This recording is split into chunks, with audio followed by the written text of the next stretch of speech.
Hi, Katie. Hi, Emily. How are you? I'm doing well. Yeah, I'm well today. How are you? Good. Yeah, I'm not too bad either today, actually. That's, Good. yeah, kind of suspicious. Don't know if you ever get like that. You're like, why am I Oh, feeling yeah, okay? Something bad's gonna happen. definitely. This whole week, that's how I felt. I've been like, I'm surprisingly calm. Like, when's something going to Amazing. happen? But then I thought, no. Let's not put that out there. Do you feel like, because I definitely feel like I get a little bit calmer in autumn and winter. Oh yeah. Oh, definitely. Um, and I used to think that was really unusual Mm-hmm. because everyone like hypes up summer. Um, but personally, like I think I'm quite like I can't really regulate my body temperature very well, Mm-hmm. and if I'm just and it definitely links to my anxiety 100%. Yeah. Um, so I just prefer when it's just much cooler. I really feel it when it's like humid. That's like when it's Oh, worst for me. So in the autumn, a lot of the time it's humid, isn't it? Um, so yeah, I'm definitely like you in that sense where I just can't wait to get under a blanket. I think, you know, 100%. makes you feel safe, doesn't it? And I think as well, you give yourself like when in summer, you feel like you have to constantly be out and meeting people and having fun all the Oh my time. gosh, yeah. Yeah, that's the thing. That is the thing. And I don't know about you, but it took me a long time to realize that was a thing. Like that in Yeah. the back of my mind, like that's what I was thinking of. And like it's just been raining just now, like quite heavily. And I thought, oh, that like it always just brings me comfort to Hmm. sort of feel like, well, I'm not expected to go out and do something now. So I Yeah. don't know where that comes from. Do you feel like that? 100%. And really interesting. I'm reading a book right now about anxiety, and the woman in it said that Yeah. people with anxiety tend to prefer when it's dark and when it's raining because then you're less likely to bump into people. Or if you do, you're kind of like everyone in the rain's head is like right down. And Yeah. so you don't need to speak to anyone. Yeah. That's so interesting. It That is so, is. and also similarly, like I don't really get this anymore, but I used to get really bad like anxiety around Christmas, and I used to Yes. think like, what is that about? Because I love it, but then my friends said, oh, it's like this pressure to like be Hmm. doing things and to be having the best time and like Yeah. feeling festive. Like sometimes you can have Christmases and you don't get that fuzzy feeling, and like, that's fine, but it doesn't mean you can't enjoy it. But there used to just be Yes. this like insane pressure. Like I don't know why 100%. it like built up so high like over the years, but do you get that at Christmas as well? Oh, I used to like for the past couple of years have not been as bad, but before I used to absolutely hate Mm. Christmas. And again, I'm similar to you. I love Christmas. Like I love all Mm. the stuff around Yeah, it. But I just felt like I yeah, also hated the fact that all the shops shut and there was kind of like no escape almost. But I think yeah, now we've had a yeah, lockdown, it's kind of like, well, we yeah. can Oh do yeah, that. definitely. Yeah, yeah, exactly. I remember a couple of Christmases I just kind of like felt like I'd tapped out by like Mm, 4 in the afternoon. And I'd just sort of lie down and be like, I think it was like a sense of overwhelm as well. yeah. But yeah, being like in a close space with lots of Hmm. people and not being able to just go and do your thing. I remember last year, like we were really glad to be at my mum's, but then we planned to go out on Boxing Day, and it just felt so good to Mm, just go out, have a little bit of hmm. space, a bit of fresh air. It was just really, really helpful. Definitely. And I think it's harder when you're somebody that lives with your family as well. Like I remember when I lived with my Yeah. family, it was like there was no escape and there'd often be like grandparents around and stuff. And again, so Oh nice. Like yeah, I loved my grandparents so much. They were just yeah, great. But like when mhm, it's just constantly like, can you hear yeah, Martha, by the yeah. way? No, She's what's she doing? literally going insane. Martha, that is enough. You go over there. Oh, Sorry. she wants to get in on it. She does. She does actually experience some levels of anxiety. I sometimes feel like Oh, our like nervous systems are connected. That sounds way mm, too far. Like yeah. I'm really taking life too far, but No, no, no. whenever I'm No, I anxious, totally get that. she's like, Yeah. Yeah. Yeah, like on those dog training programs, he literally says like that dog can pick up on your anxiety. Like Hmm. if you're kind of worried about something, it just their senses are really strong, aren't they? I think I think with so. rabbits as well, they're so like if I've ever been upset, Nyla will sit next to me and she'll just be a lot more like just really sweet and it's It's really cute. so And she also cute. gets a bit nervous as well, but she is a prey animal after all. But you know what I mean? Yeah. Comes with the territory of being a rabbit. They are Yeah, quite nervous little guys. Um yeah, exactly. you experience health anxiety, don't you? I just wondered if you could Yes. kind of explain a bit about how that manifests for you. Yep. So I think again it was one of those things I wasn't really aware of until I started looking into anxiety and things. And it came off the back of losing a parent quite young, and he was Mm. in hospital for a couple of weeks, and it was quite sudden. Um, so from that, because it was such a big trauma, like such a young Mm. age, I was only 6. I think it just completely sent my brain into like a panic whenever anyone, not just me, but anyone was unwell. Mm. Um, so it would, I think that's probably where like the OCD started because I experienced OCD with my thoughts mostly, Yeah. or with like orderliness and like that trichotillomania. I've had that like Hmm. since I was that age as well, like up and down throughout my life. Like it's not all the time, just during like high stress times. Um, so the repetitive thoughts about health, I will just get stuck on it, and it is like an obsession until I get an answer. Yeah. But then that, I used to have a really bad doctor's surgery that I went to, Mm. and everything, like if you were overweight, everything you go to them for was about your weight when it actually Oh. isn't. And I think that's a really common thing. Yeah. It's really common. Like a lot of people have said that about doctors, but the one I'm at now never mentioned it, and I've been there for years because they know that your weight doesn't correlate to health. Like they do know Nope. that, you know. It's just these really old-fashioned doctors, I suppose, that don't. They're not kind of in the now, but so that actually made it worse. So I felt like I couldn't go. So it was Yeah. like I was just stuck.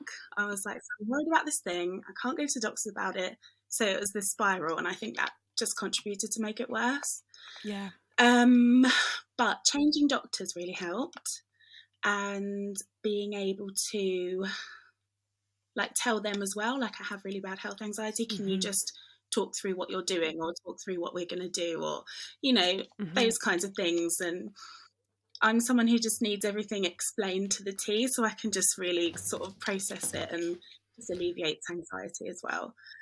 Um, so yeah, and talking openly about it to a counsellor and my husband as well, because he Mm. doesn't get health anxiety and really any kind of anxiety, which is Mm. goals really. But I think talking to him is because he's just I just need someone to be like, you just need to be realistic about this. Like Yeah. if I'm saying, oh, what if it's this bad thing, he'll be like, well, what if it isn't, you know? So Yeah. that balance definitely helps.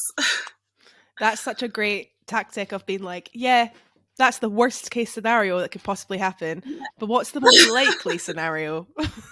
exactly. Which isn't easy, especially when you Exactly. keep it in and then it grows arms and legs, doesn't it? As soon as you Oh like yeah. experience Oh that. yeah. And how Yeah. was it? And he even said, sorry, go on. I was going to say, how was it with COVID? Like, how did that affect your health anxiety?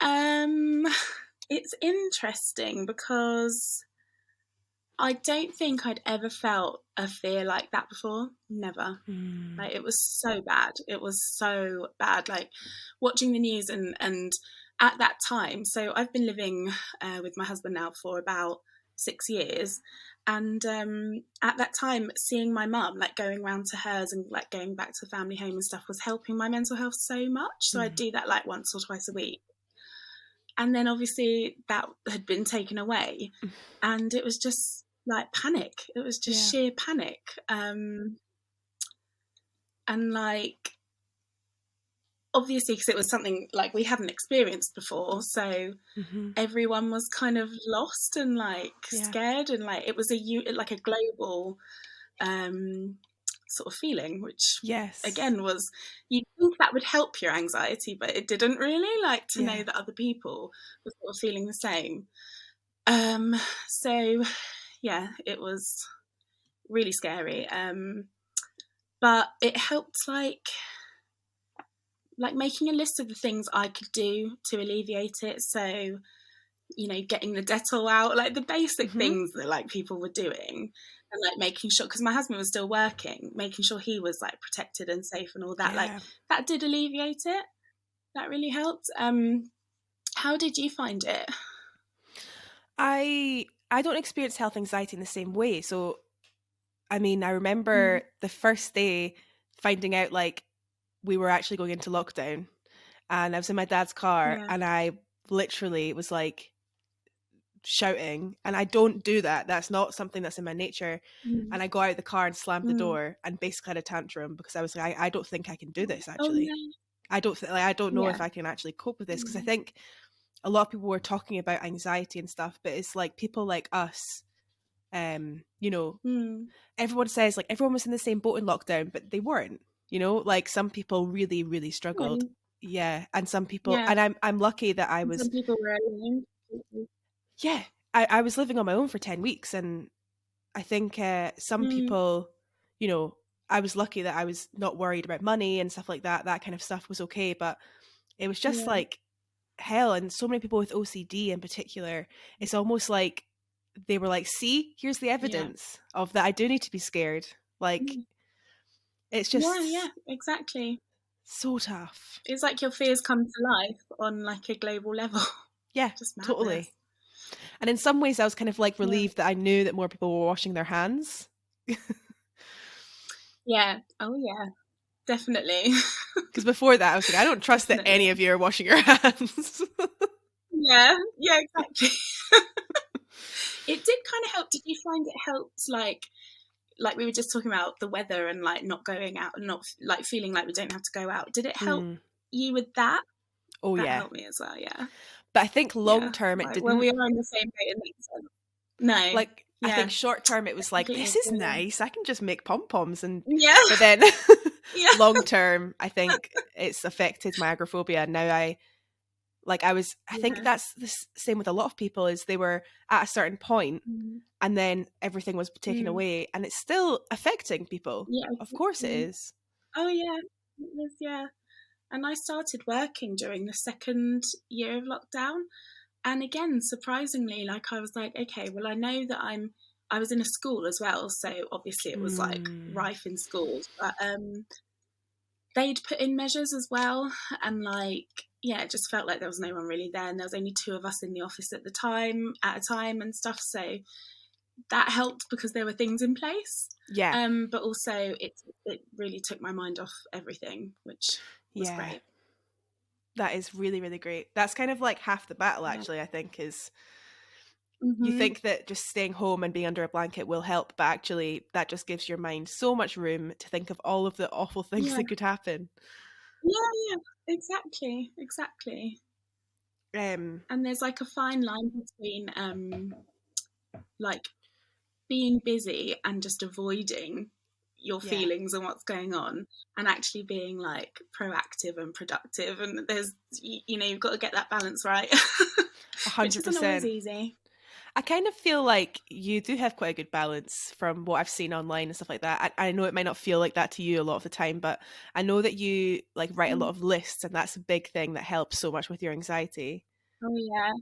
Yeah, oh my gosh. I even did it just now. I was thinking, right, so after the podcast, there's these three things I really have to do, like for the business. But when I'm thinking about it, I'm like, oh, it's kind of like, it's not confusing. It just feels like the too many tabs thing.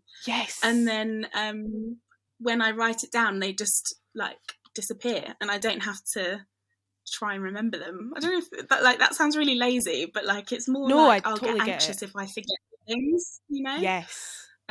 So yeah, the lists, oh my gosh, like even things like the shopping list, which is a whole other beast. Like, I hate going shopping, like food Mm. shopping. Mm. But as soon as something runs out, we have a list on the fridge and I'll just put it down. And like, it's so simple, Yeah. but it alleviates so much anxiety. Like, if you go to the shop and then you forget it, you've just done this whole shopping thing, and it just, you could avoid that sort of spiraling. So Yes. yeah, that list in the kitchen, list for the business, list for what I'm thinking or feeling or whatever, Hmm. just kind of brain dumping stuff. Oh my gosh, it really helps a lot. And we've. And yeah, I do think I've got quite a good balance at the Hmm. moment. It's probably the first time I've really felt like that, Hmm. um, and like having more time to just think about the business as well. Like, think about what I want to make. Think about like the times of year and stuff. Like, when I was working, it was just, that was all consuming, and Hmm. for various reasons. But I just felt like I didn't have time to like put anything, if Mm. I was ever doing anything for the business, it was just rushed. So yeah, I feel like now the balance is between friends, family, doing stuff, and the business. So Yes. yeah, friends, family, and jewellery making. It's great. Amazing. And I think there's some like guilt or like shame or whatever it is around like people constantly. There's definitely this thing of like, uh, so what do you do for work? Like people ask me quite a lot, like, what do you do for Oh, work? And I'm like, oh, I do a podcast. Like, do you get paid to do the podcast? Or, there's so many things that people, there's this thing that's like yeah, a, do you, like, how much money do you make and how busy are you? Because if yeah, you're not, then you're a loser or something. I don't know exactly what it is, but it's yeah, like yeah, people, yeah, it's like, it's weird. Do you experience that? Like people, it's yeah, almost like people use busyness as like a badge of honor. Do you know what I mean? Like I'm so busy, yeah, so oh, yeah, I'm more yeah, important. yeah, yeah. Oh yeah, I totally get that. I think so. It's interesting you say that. Like, I noticed the difference with like, if I say, "Oh, I'm taking time out of work for my Hmm. mental health or whatever," it will be the next thing they'll say is, "Well, what's the next plan then? So when are you going to go back to work?" And you know what I mean? And like, I'm lucky. Like, my husband will say to me, like, maybe like workplaces just don't work out for you, and like, Hmm. you people are, hell, I can't remember who said it, but hell is other people, and you meet some of the worst people in Hmm. offices, and various workplaces. And yeah, I think I'm all right admitting that, I do struggle with these things. Yeah, um and like, the worst part is like when there's like a toxic culture, and it's like, if you're not part of it, you're like excluded from it. yeah. And that just goes against everything that I stand for. And I'm not gonna sit there laughing at someone, and like, I'd No. rather be not working than have to do that. Yeah, yeah. Like, if that's the other option, I'm not gonna do it. But I've noticed, like, because I mentioned before that I attend a church in my area. I noticed that people there, when I've said, "Oh, I'm taking some time out," I haven't had any like judgment, like Mm. nothing. And I was so shocked. Like, I said to my husband afterwards, I was like, I just told her about this not working, and she was like, "Oh, good for you." And she just was like so relaxed, and just like, I was like, that's how I feel about people when they tell me Yes, they're taking time off. I think, well, good for you, totally. run yourself into the ground. It's awful. I think it actually takes bravery to do what you've done, actually, because I Mm, think a lot of people, even if they literally need to take time out, like they need to, mm, they worry about what other people yeah, think. It's not even necessarily like yeah. anything else other than being like, but what will that person say about it? Who cares? Yeah, yeah, exactly, exactly. They're not living with your mind and your like things that you struggle with, Exactly. Um, that's exactly right, and that's taken me about 5 years to like get to that point. Like, I Yeah. used to always say exactly what you just said, and yeah, it was my husband that was just like, "They're not you, so just No, do you," as they say. 100%. That's one of my questions for you actually was, have you ever had Mm. like bad reactions from people about your anxiety? Um, Like in workplaces or in general? Anywhere, just like people not fully understanding. Hmm. I think, I mean, I've had, I think the last two places I worked, the one before the last one was the first time I ever mentioned it to anyone. Mm, And that person was really supportive. Like, I wasn't expecting it at all. Um, he was very like accommodating and just fully supported it. And I was glad that I said something because I would have just suffered it. Like, it was getting so bad that I would have just suffered through it, and it wouldn't have ended well. So I'm glad I did that. But the last place I worked in, oh my gosh, I mm, mentioned my anxiety and the fact that I even have to take medication for it, and it just was completely disregarded. Like it wasn't even mentioned like back to yeah, me. It wasn't addressed at all. And to be honest, I just can't. How could I work somewhere like that? no, Like, they're not even going to support you, no. you know. So I think that's probably the worst experience. And yeah, people kind of reacting in a funny way when I was younger, but that's because I didn't know what anxiety Mm, was, and I didn't tell anyone till like my late 20s. So hmm. yeah, that that's kind of on me a little bit as well. Well, it's hard to articulate, and when you're Mm, little as well, you have no idea what the hell is happening. You're just like, why am I exactly. suddenly feeling like this? I Yeah. didn't. You don't know what mental health is. Like, it's really, really Yeah. tough. Why is everyone else functioning and I just find the same thing really difficult? So yeah, Yes, that's a totally. big thing, actually. I think Mm, comparison is this thing. In fact, everything we've talked about today, it's really kind of comparison of like, but those people can yeah, do that. Why can't I do yeah, that? exactly. Yeah, Those people yeah. aren't you. No, exactly. That's exactly it. Do you feel like you do that as well? Is that All part of the your time. anxiety? Yeah. I think because of my agoraphobia, I can't. There's loads of things that I can't do that seem like like Mm, quite normal things to most people. Um, mm, and there's a balance, I think, a fine line between trying to do those things, but also respecting mm. that you are where you are at that moment, and like Yeah, trying to give yourself grace in that. yeah, Um, definitely. but there's definitely so many opinions people have about like, Yeah. oh, people love an opinion. Oh yeah. They like have to say it. They They just have to have say to, it. Yeah, and I think there's a lot. I mean, we've come a long way with mental health awareness, but obviously there's like a long way to go still.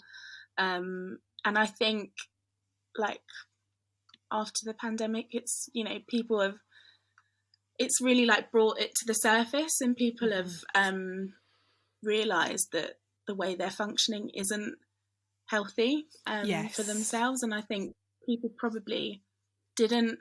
I think a lot of people don't want to admit. Like, I didn't want to admit for a long time that I Hmm. was anxious and stuff. I just thought I would just kind of, I guess, avoid it or just bury it and just be Yeah. like, oh, I just need to function like everyone else. And that was my story. I told myself all the time. Um, so yeah, I think the pandemic's brought that to the surface for people, and now they're trying to address it and get help for it, and realizing that there isn't always a lot of help for it, and Yes. therapy is limited, like on the NHS and things like that. So it's kind of a, I don't know, it sort of feels like you're winning a losing battle, but like it's really Yeah. important that you keep fighting it, because who's going to do it if we don't? Exactly. I think You that's know, such a good point. It's kind of like we are trying so hard to raise awareness, but if there's not the structures in mm, place to, once you've raised awareness, get yeah, people help, then it's really hard. exactly. Yeah, exactly. I think, And I think charities as well have like mhm, suffered a lot from the pandemic, and I know that like Mind is amazing, mhm, um, but they've definitely suffered, and it's such a shame because they're the places that people go to, or they're the first sort of place people think to call yeah, before their doctor, I think. yeah. So And I really appreciate you like sharing all of this as well, because I think hopefully someone's listening to this that needs to hear it, but also I know so many yeah, people that, you know, you just get more and more ill when you stay in a place that's toxic, Mm. that's not right for you. And there's Oh, so yeah. many, like, I Yeah. imagine it was so difficult in a lot of ways for you to leave and Mm. say, you know, you had to really stand up for yourself. Yeah. Yeah, definitely. And, I did think to myself, like, the way things are at the moment, like the economy and everything, I had to consider that. But then that made me feel trapped and like I didn't have a choice. Yeah. Um, but I do, like, it was disgusting. Like they were horrible, but at least I know I did everything I could. Like I Yeah. didn't join in with them because then I would have hated myself. I stood up like for myself. I went against the grain and actually stood up Hmm. to them, which doesn't come naturally to me. But I know I can do it. Yes. So at least I can leave saying like I was myself. Um, I didn't just people please, which I used to Hmm. do. And then I stood up for like bullying. Like people, Yeah. if they operate in that way, then that's up to them. But I don't need to be like subject to it. So No. there was so much about the job that I did like, Mm. um, but I don't think I realised how anxious it was making me. That's the weird Hmm. thing. Like I liked the job and I liked the balance, and there was like so many good things about it, but I just didn't realise until I left that it was really affecting me like so badly. Mm. And I don't know if that's because maybe the medication like kind of keeps you Yeah. like, I don't know, it gives you like a good baseline, Hmm. um, so that I wasn't feeling the full effect of the anxiety. I Mm. think maybe it was something to do with that. Um, but I am happy. Like it's good to leave with your dignity still intact and Yeah. like telling them exactly what you think of them in the nicest way possible, but Oh, also just yeah. leaving them to it because you know I I think you don't did need that at all. the best thing possible. And to do that with anxiety, that's pretty badass. Oh, thanks. Oh um, yeah, my yeah. last question for you is, do you have a story that you could tell us about a time you experienced anxiety? Yes. So the one that always sticks out for me is when I was at school and I was doing business studies. So I think I was in like year 10 or 11. So what's that, 15, 16. And I really struggled with this project that we had to hand in. And it was quite like a big project. Mm. And so I just wanted to hand it in and like get it out of my life. So that's what I did. I went to the front, handed it in front of the whole class, the teacher was like, "Katie, what's this?" And I'm not like a naturally stroppy person, but I just stropped at him and was like, "It's my project." And he was like, "This is really like, there's no weight to this at all." Like there wasn't a lot to it, to be honest. Like he was right, but I was really like stuck on it, and for some reason I didn't ask for help. I don't know why. Like that is just Mm. another theme that's run through my life, but I don't do that now, but I definitely used to. um and yeah, he'd basically like humiliated me in front of the class, and he was like, "I want you to bring this to me at the end of the day," or something like that. And I was so humiliated that I literally cried the whole day at school. And I thought to myself, like, that was the first time I was like, this isn't normal. Like, it's not normal to be crying this much. And I'm someone who I never have. Like, I don't really show my emotions very easily, and I don't Mm. really cry that much, but I wish I could. But this was just like, it just didn't stop the whole day. And Mm. like other teachers even asked me if I was all right. And I just thought, oh my God. And then I just felt embarrassed because I was like, I can't control Mm. this. It's really weird. Um, so luckily my next door neighbour, who's like still a really good friend today, it's like 20 something years we've been friends, she was walking down the corridor at school and she saw that I wasn't all right, and she like took me into one of the art rooms and like talked to me. It was really really like sweet of her. And that definitely calmed me down because it was familiar. It was someone I knew. Hmm. I knew she wasn't like horrible and stuff like that. So then when I got home, I think my mum like spoke to the teacher or something, and like my mum always like stood up for me and my brothers, like when the teacher had been like a bit funny with us.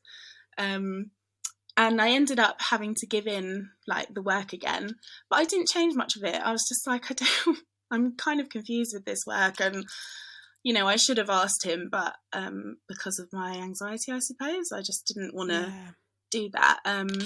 But that's the first time, like I said, I realised something was like definitely not okay. Like something, Mm. I was definitely struggling in a big way with those kinds of things, and especially like authority figures and like people at work. Like that used to be a big thing for me as well. So back then, I didn't have the tools that I have now. Whereas now, I would probably say something back or try and talk to the teacher, or that it's quite good to think of that now, because that was such a big deal back then, but now I Yeah. know that I could do something different. So I think that's quite a big thing, and it kind of shows you how far you've come through your anxiety as well. Yes. So I guess the resolve was, I think he did apologise. I think he did say he didn't mean to make me upset or something like that. But I just thought, like, dude, like, you don't do that in front of like a whole class of girls. Like, it's not what you do. But yeah, I think now I would definitely talk about it. I would handle it a lot in a much better way. Mm-hmm. But for me, I think it was just that panic, and that happened at uni as well. I was just so overwhelmed with like work and stress and like all of that, that I'd just come out in like floods of tears. Mm. And that's just how it manifested. I don't know if it's panic or just like an anxiety attack, Yeah. but I suppose they're quite different, aren't they? Yeah. But I totally relate to you on that story. Like, I just, teachers, and I think just any authority figure, like, we have been taught to Mm. fear them, haven't we? And we have been taught, Yeah, especially with teachers and pupils, that the hierarchy is that they are in charge and they know better, and the pupil just yeah, listens and puts up with whatever they say. And that's not how life should yeah. work. And I just really No, feel for poor little exactly. baby Katie that just needed a cuddle, and for somebody to just be No, like, I know. So mean, like so unnecessary. I'm giving I her a just thought of cuddle. something. Ah, thank you. I just thought of boundaries. Actually, I think we talked about that before. Um, I didn't know what they were, and I didn't know how to do them. Like I had no idea, Mm, and I think that in that situation, like he's crossing a boundary because he's embarrassing me. hmm. So I think that's where I would have said something or spoken to him afterwards. Like that's what I would do now. Yes. And I think I said to you before, like you can say no to people.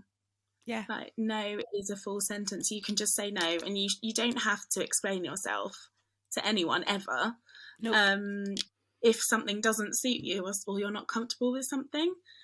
Um, and I also wanted to mention Emmy Brunner. She's amazing. She talks about finding your true voice. I think that's what her book is called. It's such an amazing read. And she talks about us having an unwell voice, Mm, and what the unwell voice tells us every day, and it has been telling us all our lives. So it's basically the story that you tell yourself, and she tries to make you aware of that and bring it to the surface. mm. So in my phone, I have another list of what my unwell voice tells me. And Mm. honestly, that was about 3 months ago. I did some of her workshops. She was doing like some free ones online, which she does do sometimes, which I'd recommend as well. It definitely like opened my mind, and I Mm. still use some of those techniques now. But looking back at that list, I don't think any of those things anymore, because I've Amazing. confronted it head on. Like Hmm. you've just become aware of what you're thinking about yourself, because you have so Yes. many thoughts every day. Like especially with OCD, it can just be like Hmm. constant. Um, that actually you're then taking back control, and you're actually addressing. what you're telling Mm-hmm. yourself. And Mm-hmm. a lot of the time, those thoughts aren't even yours. They're like something Mm-hmm. someone's told you before, or, you know, whatever, someone said something about you, but that's not actually how you feel about you. Totally. So I would definitely recommend her work. She's amazing. And she's been through it all herself. Mm. And she always says, like, I had to do all the work myself so that now I can help you guys with it, which is so lovely. It's So I so nice. highly I recommend. honestly love the thought of that, like an unwell voice, like a voice that Yeah, that's not yours. It's not your like exactly. rational voice. It's like Yeah, something that it's just like you're really scared and it's okay. yeah, That's like your really scared voice and doesn't exactly. mean we listen to it. It just Yeah, means that we we that's it. acknowledge it. That's it. And by acknowledging it, you're separating it from you, Yes. and you're kind of looking at it like, I think some therapists, they use the technique of like giving it a name. Hmm. Like you could say like, oh, Agatha's like really bothering me today, or whatever. But calling it the unwell voice, and I think it's good because you're not sort of sugarcoating it. You're saying it is unwell. It Yeah. is a negative thing that's happening to you, but you can still control it. So Yeah. you're taking all your power back, which is great. I absolutely love that. That's just something I definitely am going to take with me. Oh, Like good. the unwell voice, like Yeah. it really makes sense to my brain. Yeah. Yeah. Yeah. And you'll find yourself doing it. Like you'll just be crossing the road and like some random thought about yourself will just pop in, or you'll think, oh, they're thinking whatever of me. But you'll then challenge it and be like, well, you're not in their head. You don't know what they're thinking. And that's a really good Mhm. like path to healing, by like comforting yourself. That's so amazing. I love that so much. Oh, Thank yeah. you so much for coming on to No chat to worries. me because No it's just worries. been so lovely. You're so lovely. And I Oh, agree with your husband that you yeah. are doing the exact right thing. You're in such a good, Oh, I just thanks. see like you being in such a good place right now. I don't know Oh, why. thank Just you. like Thank you. a I nice actually feel glow. it. Yeah. Yeah. For the first time in a long time, I actually feel it. So I'm really glad. Thank you. And thanks for having me on. I love coming on here. And so we're talking about important things. So it just feels like we're doing good. And you're doing 100%. amazingly. You Oh, really are. thank Like you, Katie. you're so natural. Like you're so natural at this. I was thinking that last time. I was just like, she's so like you've got the questions ready, and it's very like calm. It doesn't feel like, you know, like sometimes when people ask questions, they're not really listening. They sort of can't wait to ask. And like Mm. listening is such a skill that I think some people just don't have, but you definitely do. So you're I'm doing so amazing things. glad. Thank Yeah. you. You've made No me feel worries. all fuzzy. Oh, good. Thanks so much. Hopefully, we'll have you on again because it's great chatting Yes, to you. that You've would got be lovely. so many great things to say. And Oh, thanks. thanks for listening, everybody. I will see you next time.